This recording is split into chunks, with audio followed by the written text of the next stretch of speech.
Look at that nice blue sky. Oh, it's a lot warmer today. Yesterday and today. Summer's creeping in. We got another little bit of a to-do this weekend when it comes to weather, but no big deal. We're out of it now. At least we're out of the major part of winter and going into spring finally. All right, so I got my coffee out back here. It's beautiful out. And we have the word incentive today. There's your Greek. And the English elements, from, rush.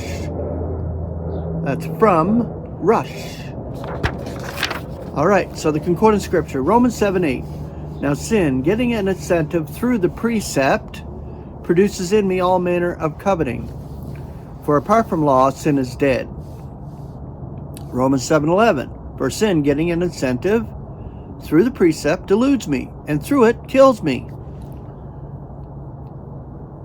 2 Corinthians 5:12. Not again are we commending ourselves to you, but are giving an incentive to you by boasting over you, that you may have it for those who are boasting in personal appearance and not in heart.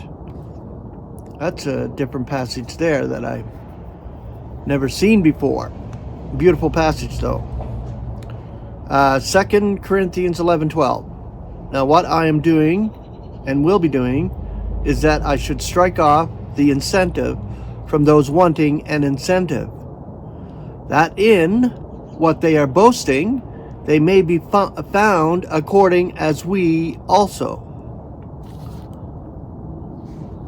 1 Timothy 5:14. I am intending then that the younger widows are to be marrying, bearing children, managing their households, giving an opposer nothing as an incentive, favoring reviling. And Galatians 5:13. For you were called for freedom, brethren. Only use not that freedom for an incentive to the flesh, but through love be slaving for one another.